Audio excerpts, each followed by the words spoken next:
L'Éternel Dieu Tout-Puissant, Créateur de tout, du monde visible et invisible, toi qui disposes de ton souffle de vie en moi, qui fait de moi une personne vivante, je loue ton nom et je t'adore de tout mon cœur, de toute mon âme et de tout mon esprit.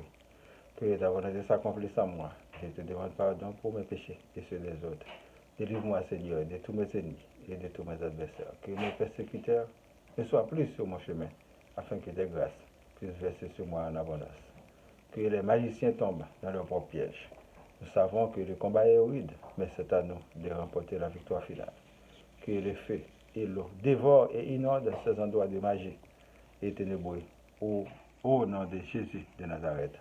Mon nom c'est Boniface Pardon, votre serviteur. Je vous salue cordialement dans le précieux nom de Jésus-Christ, notre Seigneur et Sauveur, qui a été sacrifié sur la croix du Calvaire pour l'expiation de nos péchés. Que ton esprit soit sur nous. Enfin, je vous dis merci et bienvenue sur le web, chers internautes, à l'écoute et à la visualisation de cette nouvelle édition. Soyez bénis. L'étude d'aujourd'hui, c'est « Tu ne connais d'autre Dieu que moi, et il n'y a de sauveur que moi ». Osée chapitre 13, du verset 1 à 8, lorsqu'Ephraïm parlait, c'était une terreur. Il se levait en Israël, mais il s'est rendu coupable par Baal, et il est mort. Maintenant, il continue à pécher. Ils se font avec leur argent des images en fonte, des idoles de leur invention. Toutes sont l'œuvre des artisans. On dit à leur sujet que ceux qui sacrifient baisent les veaux. C'est pourquoi ils seront comme la nuée du matin, comme la rosée qui bientôt se dissipe, comme la balle emportée par le vent hors de l'air, comme la fumée qui sort d'une fenêtre. Et moi, je suis l'Éternel, ton Dieu, dans le pays d'Égypte. Tu ne connais d'autre Dieu que moi, et il n'y a de sauveur que moi. Je t'ai connu dans le désert, dans une terre aride. Ils se sont rassasiés dans leur pâturage. Ils se sont rassasiés et leur cœur s'est enflé. C'est pourquoi ils m'ont oublié. Je serai pour eux comme un lion, comme une panthère. Je les épierai sur la route. Je les attaquerai comme une housse à qui l'on a enlevé ses petits. Et je déchirerai l'enveloppe de leur cœur. Je les dévorerai comme une lionne. Les bêtes des champs les mettront en pièces. Pour la prédication, mes bien-aimés dans le Seigneur, que la grâce et la paix de Dieu soient toujours avec vous. Nous vous souhaitons du courage en toutes choses, car nous sommes avertis qu'on devrait toujours s'armer du courage pour affronter la vie. Et nous savons d'autant plus où aller puiser de l'énergie pour sortir vainqueur. C'est auprès de l'Éternel, notre Dieu. La victoire sera à nous. Il n'est qu'une question de temps. Le vrai évangile nous tient en haleine pour ne pas rester au sommeil, pour avoir l'esprit éveillé, pour pouvoir identifier les bergers des loups. Des fois, on se trompe d'ennemi et on restera avec les problèmes non résolus de génération en génération. Il n'existe pas de problème pour notre Dieu. Souvent, nous nous consacrons beaucoup d'énergie et de temps à solutionner un problème. Pourtant, il faut tout simplement abandonner la vieille bâtisse pour en construire une nouvelle. L'ennemi nous conduit toujours vers le néant, car il représente le néant. La noirceur et les ténèbres sont des noms qui l'identifient. Nous devons coûte que coûte prendre le chemin de la repentance pour abandonner les choses anciennes, pour emprunter la nouvelle vie à notre Seigneur. Dans ce cas, notre devise sera croire en Dieu et faire sa volonté.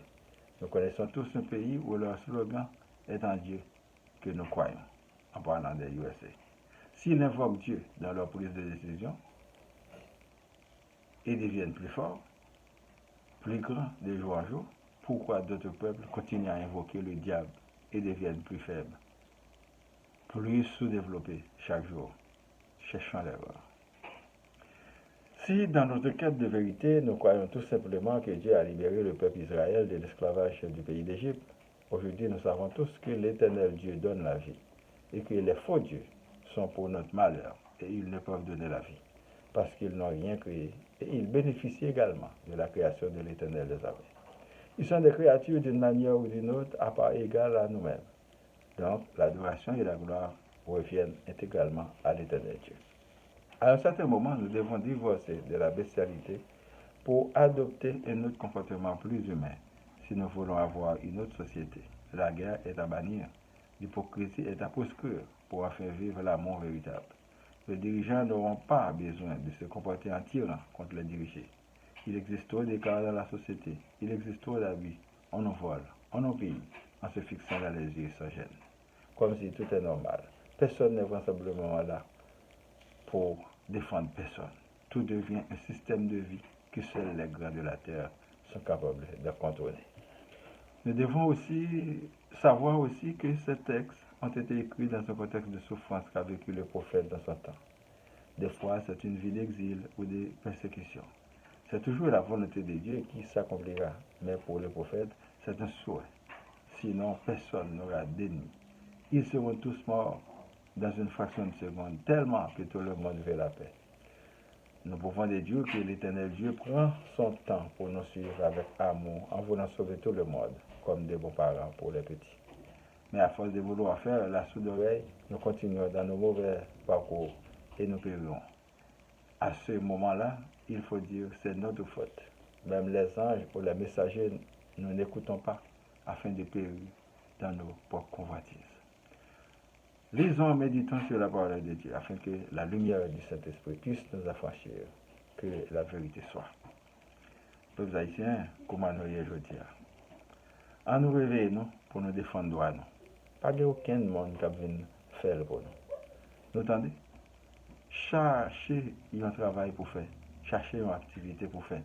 La bonne pour vous, la bonne pour moi, la bonne pour nous toutes. Soyez prudents, il ne faut pas compter sur des secours qui ne viendront jamais. Armez-vous pour vous défendre comme dans la jungle. La gazelle est la nourriture préférée des léopards. En aucun cas, ils ne peuvent se cohabiter. La population est la proie des bandits et du gouvernement sans scrupules. Dans le passé, le gouvernement récoltait des taxes partout dans le pays. Avec la corruption, il investissait très peu. Aujourd'hui, avec des territoires perdus, pris en otage par des bandits, il n'en récolte même pas pour le salaire des fonctionnaires. Maintenant, le déficit est énorme et la population est endettée. Conséquence de la corruption. Tous les corrupteurs doivent être derrière les barreaux, même quand personne ne sera en liberté dans ce pays, car ils sont presque tous corrompus d'une façon ou d'une autre. Nous devons quand bien même penser pour programmer les élections dans tout le pays. C'est le véritable chemin pour sortir de la crise que les Haïtiens ont créée.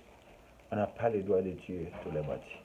Il y en a qui sont au timon des affaires et c'est pourquoi l'armée des gangs persiste et perdure. Trop de laxisme dans les appareils judiciaires et le pouvoir. En fin de compte, quel pays allons-nous laisser pour nos enfants et nos petits-enfants? À chacun de nous de répondre. Les gangs de tout acabit doivent aussi savoir qu'ils ont un prix à payer pour leur crime. Ils doivent arrêter leurs mésaventures de kidnapping et libérer leurs otages, car demain, ce sera pour eux et leurs familles s'ils ne changent pas. Faites votre boulot dans le respect de l'autre, ainsi demain sera meilleur pour chacun de nous. Il faut arrêter de faire vivre l'enfer à l'autre. Aujourd'hui n'est pas demain. Si vous êtes chef aujourd'hui, demain vous serez dans la vie civile et quelqu'un d'autre vous remplacera. Tout n'est que temporaire ici-bas. Nous demandons à Dieu de nous bénir et faire de nous un instrument d'amour et de paix.